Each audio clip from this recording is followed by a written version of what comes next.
I'm Doug Boynton, and this is WHRO's Weekly Edition, highlighting the week's news and stories happening across our area. We have a fresh batch of stories for you. Virginia's primaries played out this week. We'll break down the important local races and which statewide candidates will be facing off in November. Environmental groups have the attention of the Virginia Marine Resources Commission, which will consider new regulations to protect the area's turtle population. And Hampton's City Council decided to kick the can down the road on a ban that would prohibit sleeping and camping on public property.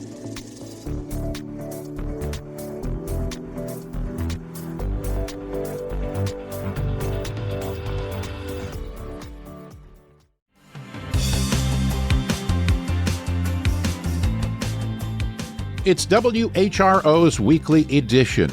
Here's what's happening as we begin this week. Voters chose candidates Tuesday to appear on November's local and statewide ballots. WHRO's Barry Graham breaks down the results. In November, voters will choose between the Republican ticket of Winsome Earl Sears for governor, John Reed for lieutenant governor, and Jason Mieres for attorney general, while Democrats officially nominated Abigail Spanberger for governor, Ghazla Hashmi for lieutenant governor, and Jay Jones for attorney general. The Republican ticket was already set, with none of the races being contested, while Democrats had to decide the lieutenant governor and attorney general nominees. Also, in a closely watched contest, Democrats chose Rahman Fadahi in the Norfolk Commonwealth's attorney race. And in another closely watched race, Chesapeake Republicans nominated Wallace Chadwick for sheriff. House District 89, which encompasses parts of Virginia Beach and Chesapeake, is up for grabs after incumbent Republican delegate Baxter Ennis decided to not seek re-election. Democrats have decided on Casey Carnegie, while Republicans nominated Mike Lamonia. Virginia's off-year statewide elections are often closely watched as a bellwether predictor for next year's congressional elections. Barry Graham, WHRO News. Environmental groups in Hampton Roads and the Army Corps of Engineers are butting heads. WHRO's Catherine Hafner explains it's over a proposed wetlands project in Prince George County. Virginia officials use a legal mechanism called mitigation banking to protect local ecosystems. When a developer impacts wetlands, they must compensate for the damage by paying to restore them elsewhere. Stephen Martin, a retired scientist with the Army Corps, says the goal is to restore wetlands within the same ecosystem. He says this project, 50 miles upstream, serves different kinds of animals and plants. It's providing oranges for the loss of apples. They're completely different aquatic resource systems. Helen Coons with the Coastal Virginia Conservancy says allowing the Prince George project to apply to Hampton Roads could change the way the credit system works. We just want to make sure that restoration stays in the waterways that we live with. The Army Corps says it does not intend to export wetlands credits out of Hampton Roads. They say just because credits go up for sale, that does not mean they'll automatically be approved. Catherine Hafner, WHRO News. Williamsburg won't have to pay an upfront fee for its emergency water agreement. WHRO's Nick McNamara reports. The city paid $12 million for the first leg of the agreement with Newport News Waterworks in 2009, which was due to be renewed in 2024 and would have cost $18 million. After a year extension, Williamsburg struck a new deal with the regional water provider that doubles the amount of water it could draw in the event of an emergency, at no advance cost. City manager Andrew Trivett says the deal's completion was complicated by the retirement of long-term Public Works Director Dan Clayton. And it took us some time for the new director to get here, get his feet under him, and then the two of us together evaluate our current situation so that we can make the right decision. And I think we did. Trivett says the city never used the supplementary water supply in the first 25 years of the agreement. Nick McNamara, WHRO News. The latest aircraft carrier is expected to miss its July delivery date. That's according to a new report. WHRO's military reporter, Steve Walsh, explains why. The John F. Kennedy is 95% complete, but problems with its electromagnetic catapult are causing delays, according to the General Accountability Office. The system is one of several new designs incorporated into the new Ford-class aircraft carriers. USS Ford was also delayed several years. The new system replaces steam power used on the Nimitz-class carriers. The electromagnetic system allows planes to take off in a shorter time frame. It is also sensitive enough to launch smaller unmanned drones. The GAO report follows testimony to Congress in April, where Navy leaders expressed similar concerns. The next carrier, Enterprise, is also expected to be delayed by 2 years to 2030. Navy leaders fault lingering supply chain issues and a shortage of trained skilled workers. Steve Walsh, WHRO News.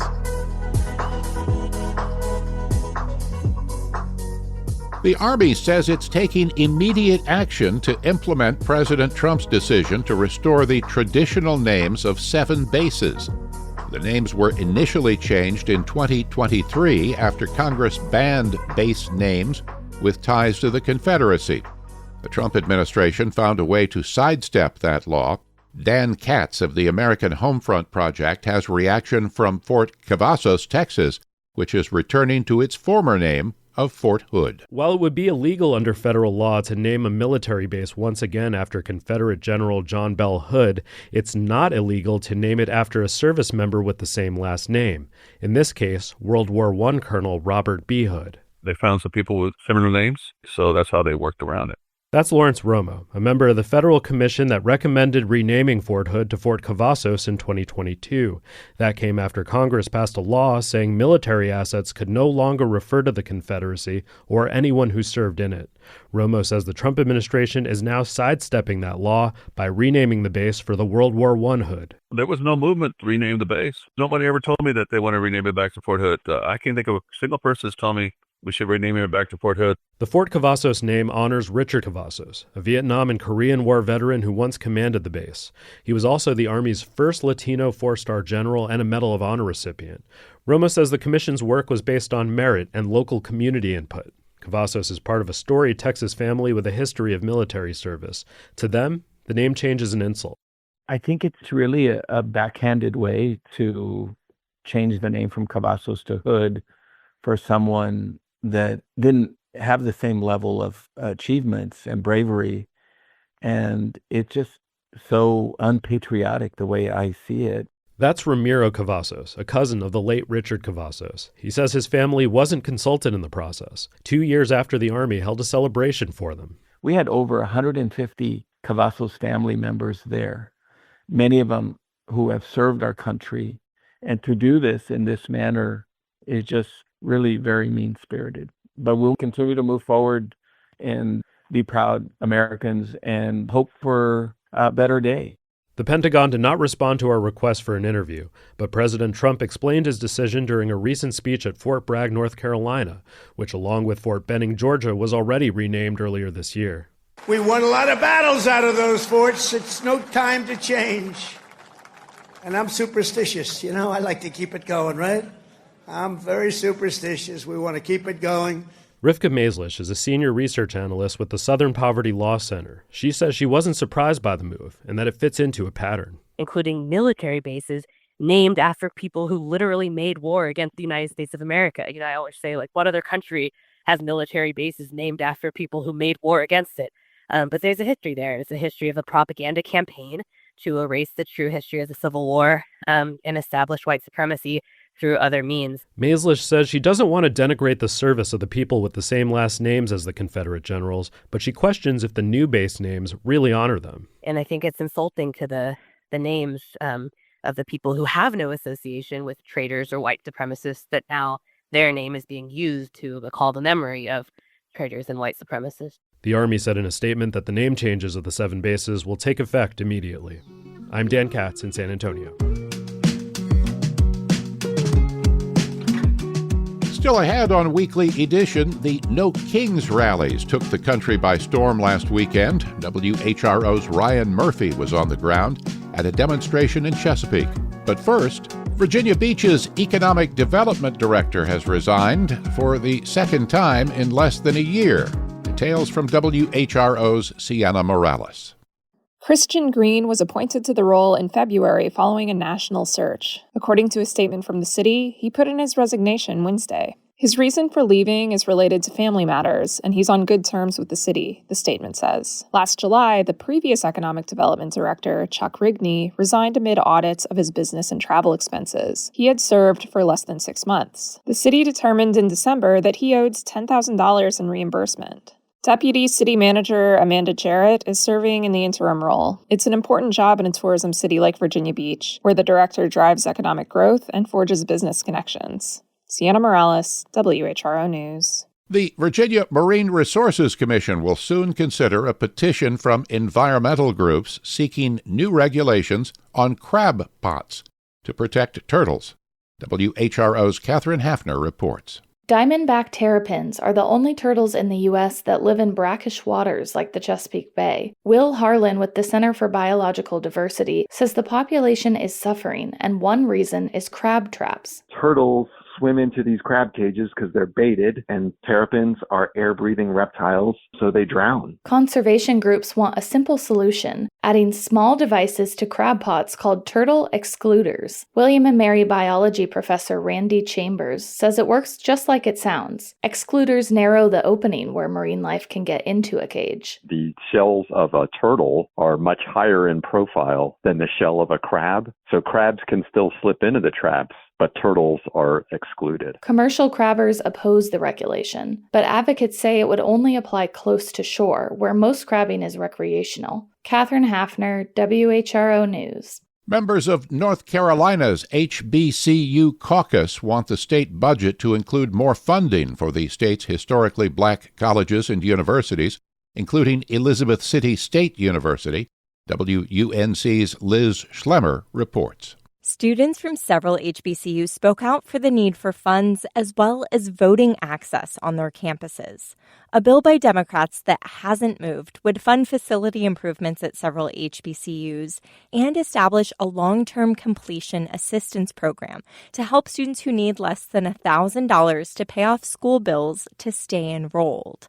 Democratic Senator Paul Lowe said he's glad to see facility funding in state budget proposals, but he's still pushing to fund the completion assistance program. Because it is a real serious thing to have a student get to the edge and life gets in the way and they just need a little boost. The Senate's budget proposal includes cuts to existing scholarship programs that provide significant funding to HBCUs. I'm Liz Schlemmer. Virginia had more than 21,000 international students in its colleges and universities last year, but recent actions from President Donald Trump may cause that number to change. More from Richmond, here's WVTF's Brad Kuttner. The fight over international students in U.S. colleges started last month when Secretary of State Marco Rubio said his office would move to revoke Chinese students' visas from Harvard University over national security concerns. Then, Rubio announced increased vetting for all foreign students' social media accounts. Some of these issues are winding through the courts, but immigration visa attorney Keith Pabian said it will disrupt U.S. colleges. And the more and more that you turn on the TV and you see an ICE raid or an ICE action in your local community, and employers or the schools turn around, they're like, where is everybody?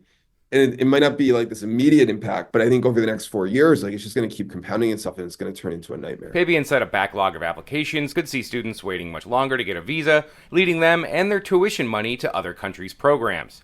According to the Association of International Educators, international students contributed over $800 million to Virginia colleges in 2023 and over $43 billion nationally. Mark Ozarski is the chief spokesman for Virginia Tech, where international students contributed over $176 million. He said Tech is working with individual students as issues arise, but he said it was important for them to return to campus next year. They bring new, different perspectives to a common problem and challenge.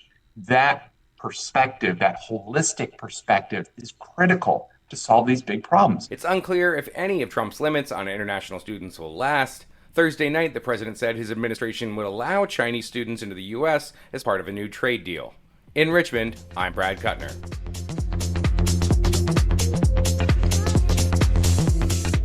This is WHRO's Weekly Edition. Remember, for any stories you've missed, you can visit us on the WHRO smartphone app or all social media platforms. Protesters in several Hampton Road cities rallied last Saturday as part of the national No Kings demonstrations opposing President Donald Trump. WHRO's Ryan Murphy visited Chesapeake's protest. No king! No king! No king! Hundreds of protesters waving flags, wearing cardboard crowns, and carrying signs blanket every corner of one of Chesapeake's busiest intersections. Allison Bausch is a lifelong Republican from Virginia Beach. She says she made a mistake voting for Donald Trump in 2016 and supported Democrat Kamala Harris last year.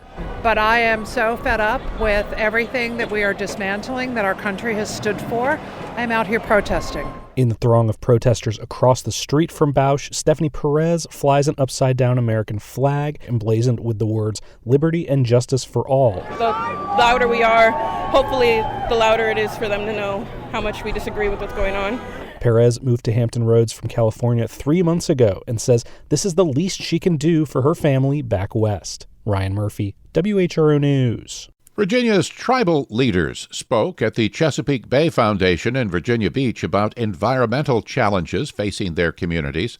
WHRO's Catherine Hafner breaks down their concerns. Indigenous leaders from coastal Virginia described issues including flooding, declining animal habitat, and land loss. Reggie Stewart with the Chickahominy tribe says they reacquired a historic riverfront property from the state a few years ago, and it's already been impacted by rising tides. When we started that purchase, it was stated a certain amount of property, and then by the time we consummated the purchase, it was actually less than that wasn't covered by water. Chief Frank Adams of the Upper Mattaponi tribe says they fled to the upper reaches of the river centuries ago to escape settlers. That shallower water is now getting harder to navigate, as he recently experienced. And there were so many trees had fallen across the river that you couldn't kayak or canoe down it now. The tribes are also working on climate solutions, like planting oyster reefs and community gardens. Catherine Hafner, WHRO News. Hampton is holding off on banning camping, sleeping, or storing personal items on public property, at least for now. WHRO's Nick McNamara reports what's next. City Council postponed a vote until September. More than a dozen residents spoke against the ban during the council meeting, calling it cruel and insisting it would worsen the situation for people without housing. Christopher Newport University professor Andrea Timmer says, being shelterless is not a crime, but by banning sleeping or storing belongings and other activities associated with being shelterless, you are creating criminals. Mayor Jimmy Gray says the pause gives time to update the ordinance with input from residents, advocates, and those working with people experiencing homelessness. Vice Mayor Steve Brown expects the next version will significantly reduce penalties under the law and that the focus must be on connecting people with available services. You've got to do something, but I don't believe that punishment in jail or excessive fines is the answer. Nick McNamara, WHRO News.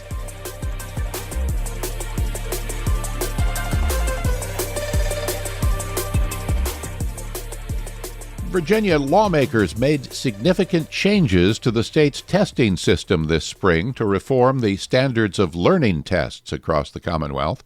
One aspect of the legislation has raised concerns among parents and educators: the requirement that the SOL tests will count as 10% of students' final grades. Bridget Manley reports for WMRA. At Keister Elementary School in Harrisonburg, students play in the art room, while just down the hall, signs are posted requesting silence as fourth graders take their math SOLs during the final weeks of school. 12-year-old Emily Woodruff, a rising 7th grader in Harrisonburg, has recently completed her SOL tests. She expressed that she feels anxious about taking tests, especially the SOLs. I do not like doing SOLs because they take a long time and some of the questions are harder, and some of them we haven't learned yet. The SOL tests were designed to assess students' proficiency in skills and content while establishing expectations for what students should know across different subjects. But new legislation aimed at overhauling the SOL tests, which will affect the final grades for middle and high school students, has raised questions among educators and parents. The legislation introduces comprehensive changes, including the idea that the SOL will replace other final exams. This change reduces the need for students to take multiple tests and simplifies end-of-year assessments, which will account for 10% of students' final grades. To further simplify the process, the tests will transition to a 100-point scale in order to streamline the grading system. I think SOL testing, like all standardized multiple choice testing, takes our focus away from the higher ideal in education that we really need to be focused on with students, and that's deeper learning and problem solving. Michael Richards, superintendent of Harrisonburg City Public Schools, opposes the new legislation. He understands the intent behind SOL testing, but believes it focuses on the wrong priorities. These standardized multiple choice tests, they reward students for memorizing and regurgitation. And is that really what we want students to be able to do? We want students to be able to analyze and synthesize diverse information so that they can solve real-world problems. Testing shouldn't be the only focus in a school, but it is a focus. Virginia State Senator Schuyler Van Valkenburg, a Democrat from Henrico County, co-sponsored the bill addressing testing issues, drawing from his experience as a history and government teacher in local schools. If we don't test, we won't know where kids are. I want to have better tests. That's why this bill is leading towards better testing. But we have to have a snapshot of where kids are, and testing is one of the best ways to do that. Should it be the be-all, end-all? Absolutely not. The bill will overhaul the entire testing process. In the new contract, the test creators will be required to update questions about reading, writing, analysis, and critical thinking, and make them more rigorous. The tests will also have to be more transparent so that parents, teachers, and students know what will be on the tests to prepare effectively. It also seems to cater to the test sellers, not the students. I would like them to explain how this increases student achievement and outcomes. Hillary Irons is a parent in the Rockingham County School System, PTA president at Peakview Elementary, and has filed to run for the school board for a second time. She also opposes the new legislation. Let's talk about the differences in students, straight A students versus students that struggle or have, executive function difficulties or testing difficulties. We're just separating them out. The kids that are great test takers are going to have even better grades, and the kids that are not are going to have even less. WMRA reached out to school superintendents of Rockingham and Albemarle counties, who both sent back statements saying they are awaiting implementation guidance from the state. The new legislation requires SOL tests to be administered in the last 2 weeks of the school year, allowing learning to continue until the end, instead of 5 to 6 weeks earlier. Retakes could occur in the last week of school. However, Van Valkenburg acknowledged that retakes might need to take place during the summer. He believes that after full implementation, students will be happier taking one test at the end of the year, parents will appreciate the transparency in SOL scores, and teachers will be glad to only administer one test. We're making sure that there's only one final, right? It's in the last 2 weeks of the year, so people have the proper time to prepare for it. Everybody knows what they're working towards, and the end of the year testing process should be much smoother, much more transparent. Everybody should kind of have the same incentive structure in it. The requirement for the SOL to be 10% of the students' final grades will go into effect in the 2026-2027 school year. I'm Bridget Manley. You've been listening to WHRO's Weekly Edition. We had help today from WHRO's Barry Graham, Catherine Hafner, Nick McNamara, Ryan Murphy, Steve Walsh, and Sienna Morales. Dan Katz with the American Homefront Project, WUNC's Liz Schlemmer, WVTF's Brad Kuttner, and WMRA's Bridget Manley. Thanks as always to Connor Worley, who produced today's show. A reminder, you can always catch full episodes on the Weekly Edition podcast feed. You can get your news updates at WHRO.org, on the WHRO smartphone app, and the WHRO Reports podcast feed. For all of us at WHRO and WHRV, I'm Doug Boynton. Stay safe. Be well.